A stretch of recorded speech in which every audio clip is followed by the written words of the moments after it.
So hope everybody had a fun and safe Memorial Day weekend.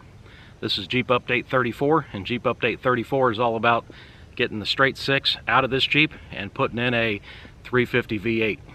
So I finally made the decision to put a 350 V8 in this Jeep. I've done so much work to the Jeep and it just really feels, I guess, kind of incomplete with the 100 horsepower straight six. So the 350 is going to go in, and this is going to be a kind of a journey. It's not something that's going to happen fast, and I'm going to spend probably the next couple of months gathering parts, and then plan to do this not during the summer months when it's kind of fun to drive the Jeep around, but I'm going to do this during the winter months when I can take the Jeep down and it's a little cooler out to work on it.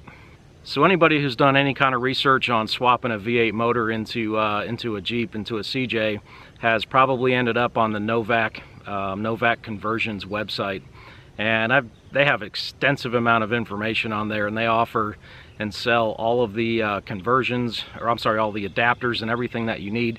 You can even buy engines from them, transmissions, transfer cases. I mean, you name it, they pretty much sell it. So the other day I called Novak Conversions and I talked to a guy named Paul, and I said, look, Paul, here's what I want to do.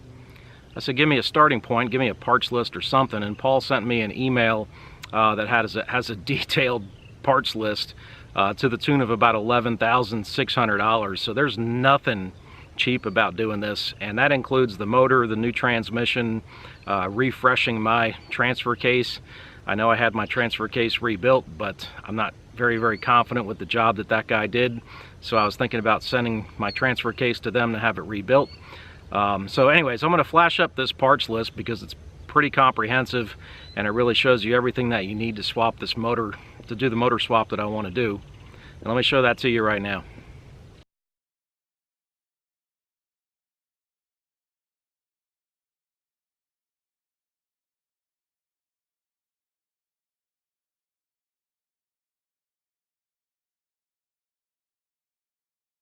All right, now I know that price tag is scary. That's $11,600, but you don't have to buy all of the things that Paul recommended that I buy.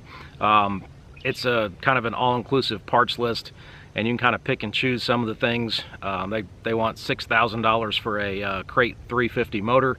The one that I'm looking at on the Chevrolet website is a 357 horsepower, 400 foot-pounds of torque V8 motor, and it's $4,700, and that's the long block, so I'd still have to buy pulleys and things like that, but much cheaper than $6,000. So you can use this as a starting point, and I plan to use it as a starting point, and I'm probably going to end up buying a lot of parts from Novak because they just have good quality parts and a good reputation, and they've been doing this for a long time. But I'm not going to buy everything from them. Let me show you this list in a little more detail. I want to walk through it and kind of point out some of the things that I think I'm going to buy from them and some of the things that I probably will not buy from them.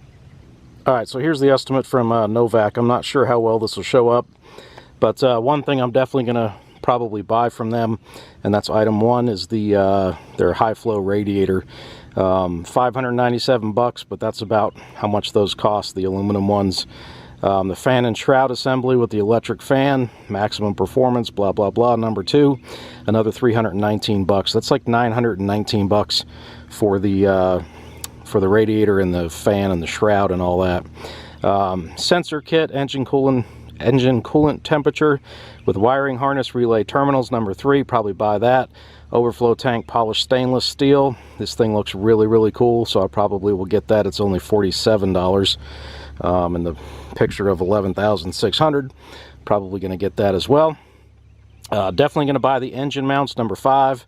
That's $224. And again, number six is the $6,017 330 horsepower 350 crate motor with serpentine system.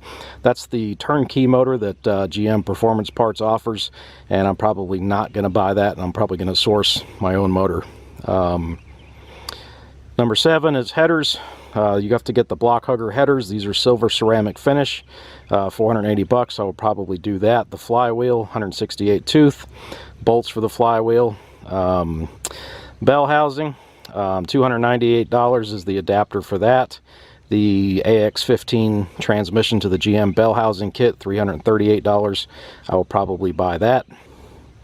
So number 12 is the bushing. I'll probably get that as well.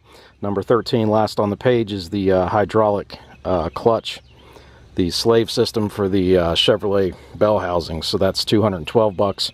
Probably going to buy that as well. On the next page, so 14, 15, 16, 17, 18 are all in reference to the clutch. I will probably buy all of that. The transmission assembly, turnkey AX15 manual, new with all available updates and enhancements. That's $1,590. But I think that is probably worth it. 20 and 21 are adapters for that, and then 22 is the Dana, I guess this is the twin stick, the Curry twin stick shifter for your Dana 300. I'll probably not buy that. Boot, number 23 is a boot with stainless steel bezel fastening screws, $29, may look at that.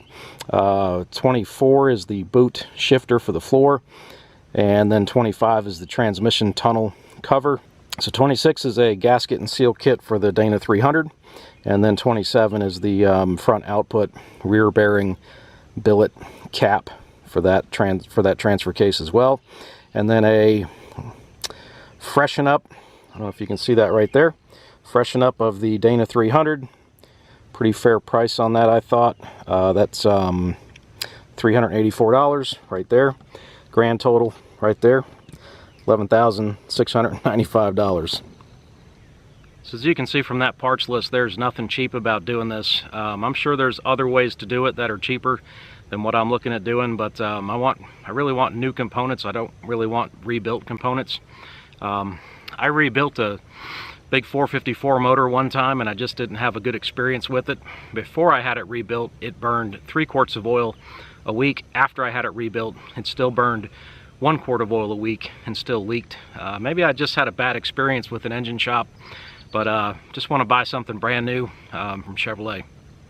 So one of the other things I've decided is I'm going to try to do this myself. So I've had some not so good experiences with some local shops, and I have asked some of these local shops if they want any part of this, and they don't seem to want any part of it, or they want to charge you a ridiculous amount of money in addition to what this already costs. So this is already an expensive thing to do, and I actually think I can do a better job than the shops do. There's probably going to be some things I'm going to need some help with. I'm probably going to get stumped a little bit, but I think I can do it. So I'm going to give it a shot, and over the next couple of months I will be sourcing parts and buying stuff up little at a time.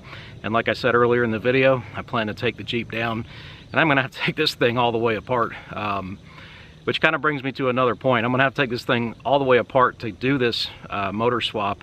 And the point that it brought me to is that I really wish that I would have just done a frame off restoration from the beginning. I didn't really think I wanted to do that, but as much as I've ended up doing to this Jeep, I think it would have made more sense just to take it down to the frame and start over.